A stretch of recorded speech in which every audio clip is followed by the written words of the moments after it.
안녕하세요. 천프로 전문가입니다.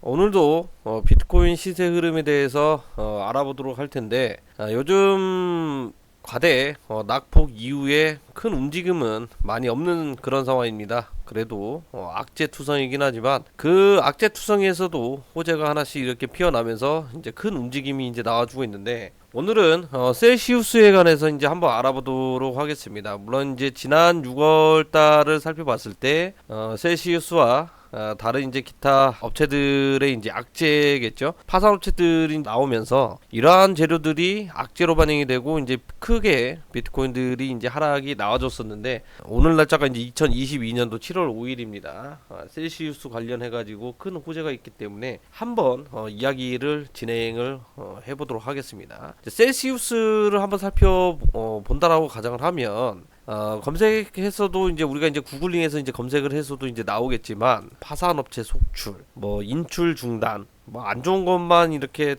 있는데, 그 중에서 이제 셀시우스 지난 24시간 동안 비트코인 대출 2.1억 달러 상환을 거쳐갔다, 이런 얘기가 나오면서 비트코인이 크게 한번 상승이 나와주고 있는 그런 상황입니다. 물론 단순히 생각을 해봤을 때 기술적 흐름이라고 저는 이제 생각이 들어지고 있는 상태고요. 물론 이제 저점이 안 깨지는 선에서 지지를 잘 받아주고 반등을 주고 있기는 하지만, 아직까지도 재료적인 측면을 살펴봤을 때 굉장히 약하다라고 이야기를 해드릴 수 있을 것 같습니다. 근본적으로 상승을 했던 원인을 한번 이제 살펴보게 되면, 셀시우스겠죠. 셀시우스 이제 상환 담보 증가, 이제 이 부분은 이제 반대매매 청산 가격대가 이제 4,900불 정도 되기 때문에 이제는 청산당할 일이 굉장히 낮다라고 이제 볼 수 있을 것 같습니다. 중요한 것은 아무리 이제 빙하기가 오더라도 5,000불 이하까지 떨어질 것이냐, 이게 이제 시장에서 이제 가장 지배적인데, 과거에 해봤을 때 좀 굉장히 낮은 확률 아닌가라는 좀 생각이 들고요. 청산은 안 당할 것 같다, 이렇게 이제 보고 있는 상태입니다. 여기서 더 중요한 것은, 자, 골드만삭스겠죠.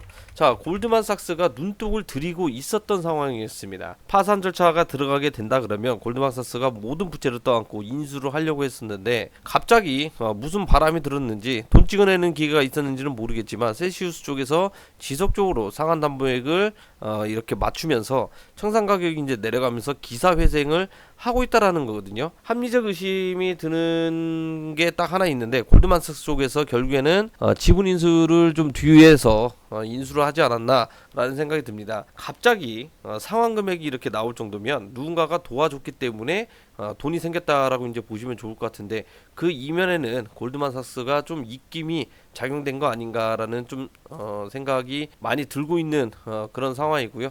중요한 것은 여기에서 그러면 골드만삭스가 나중에 피인수를 하게 되면서 크게 이제 가져갈 것이냐 아니면 안 가져갈 것이냐, 이 부분을 이제 우리가 이제 한번 살펴봐야 되는데, 지금 지갑 상황을 보시더라도요, 크게 지속적으로 지금 자금들이 들어가고 있는 그런 상황이기 때문에 일단은 안심하셔도 좋다 라고 좀 말씀을 드릴 수 있을 것 같고요. 두 번째 호재가 있습니다. 바로 이제 우크라이나겠죠. 우크라이나와 그다음 이제 러시아 휴전 가능성, 이 부분도 좀 약간 재밌는 게 뭐냐면, 휴전을 한 것도 아닙니다.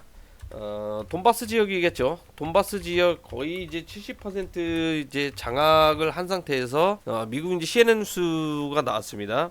휴전 가능성이 이제 굉장히 높아졌다라고 좀 이야기가 좀 많이 나왔는데, 대표적으로 개인적인 거지만 CNN 뉴스는 좀 약간 믿음이 안 간다라고 좀 볼 수 있을 것 같고요. 그리고 역지사지로 좀 생각을 해봤을 때, 내가 만약에 젤렌스키 대통령이다라고 하면 돈바스 지역이 70%가 장악이 됐다, 근데 잠정 휴전이 들어간다 그러면 거의 이제 뺏긴 거라고 이제 보시면 좋을 것 같은데, 이 부분에서 잡음이 좀 나오지 않을까라는 좀 생각이 들거든요.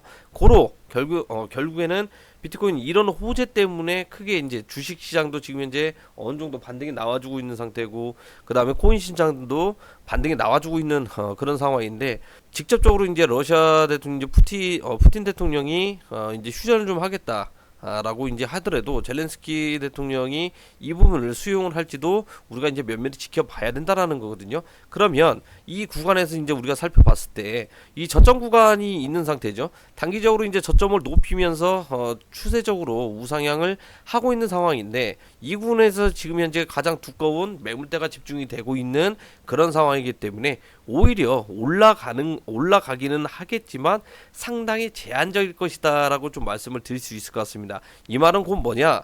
결국에는 이제 선물하시는 분들도 이제 굉장히 많이 있겠지만 지속적으로 좀 매수세가 들어온 것은 사실입니다. 매수세가 들어오는 건 사실인데 아마 공매수를 좀 유도하는 그런 전략적인 부분들이 좀 나오지 않을까라는 좀 말씀을 드릴 수 있을 것 같고, 바이낸스 거래소 기준을 살펴봤을 때 FTX도 이제 마찬가지입니다. 바이낸스 기준으로 살펴봤을 때 미치게 약정이 지속적으로 증가를 하고 있다라는 것은 매수세가 이제 많이 들어오고 있다라는 건데, 요 최근에 알트코인들이 심심치 않게 이제 많이 올라가고 있었던 그런 상황이죠.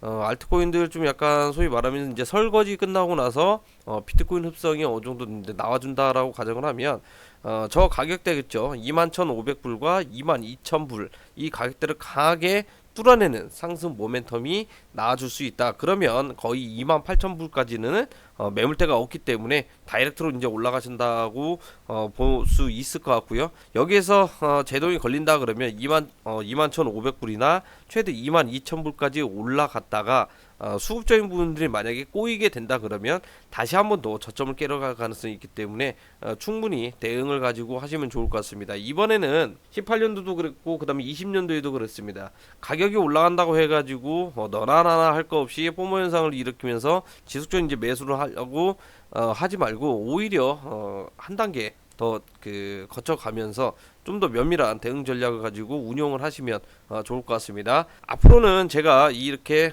비트코인 기술적인 흐름을 간단히 이렇게 살펴볼 텐데, 뭐 하루에 한 번이라 됐든지 아니면 두 번일 수도 있고 세 번일 수도 있습니다. 갑자기 이제 올려드리긴 하겠지만 그래도 가장 빠른 방법은 오픈방에서 제가 또 디테일하게 리드미컬하게 운영을 하고 있는 그런 상황이기 때문에 오히려 아래 링크 타고 들어오셔가지고 매분 매초라도 디테일하게 리딩 받아보시는 걸 권해드리도록 하겠습니다. 이만 1000% 전문가는 다음 영상 때 찾아뵙도록 하겠습니다. 감사합니다.